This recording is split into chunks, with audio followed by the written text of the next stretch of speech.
YS Jagan చాలా కాలంగా TDP అధినేత సీఎం చంద్రబాబుపై అతి తక్కువ దృష్టి పెట్టినట్టు రాజకీయ విశ్లేషకులు భావిస్తున్నారు. ఏ విషయమైనా చంద్రబాబుపై విమర్శలతోనే ప్రారంభించడమో ఆపేయడమో జరుగుతోంది. అధికారంలో ఉన్నప్పుడే ఆయన చంద్రబాబును జైలుకు పంపించగలిగే స్థాయిలో ముందుకొచ్చిన విషయం గుర్తుండాలి. ఇటీవల నెల్లూరులో జరిగిన సభలో మరోసారి ఇదే తీరు కనిపించింది. జగన్ ప్రసంగం సగం కన్నా ఎక్కువగా చంద్రబాబు పైనే కేంద్రీకృతమైంది. ప్రతిపక్ష నేతను చూసి చంద్రబాబు భయపడిపోతున్నారు.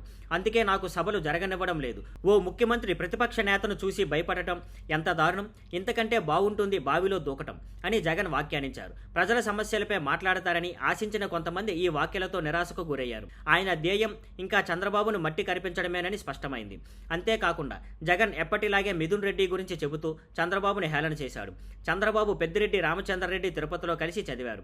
అప్పట్లో రామచంద్రారెడ్డి ఆయన్ను చెప్పుతో కొట్టాడు. అప్పటి నుంచి ఆయనపై ద్వేషంతో ఆయనను ఇబ్బంది పెడుతున్నాడు అని అన్నారు. ఇక ముఖ్య నేతగా జగన్ తమ పార్టీ ఎమ్మెల్యేల కాలేజీలో చంద్రబాబును చెప్పుతో కొట్టాడని బహిరంగంగా చెప్పడం రాజకీయాల్లో ఎంత దిగజారిన స్థాయిలో ఉందో చెప్పనక్కర్లేదు. ఓటమి తర్వాత జగన్ తిరిగి ప్రజల్లోకి వెళ్లి వారి సమస్యలు వినడాన్ని చాలామంది ఆశించారు. కానీ ఆయన వ్యాఖ్యలు చూస్తే ఇంకా చంద్రబాబు పైనే మోజుతో అపోహాలతో నిండిపోయినట్టు స్పష్టమవుతుంది. Thank you for watching. Please like, share and subscribe.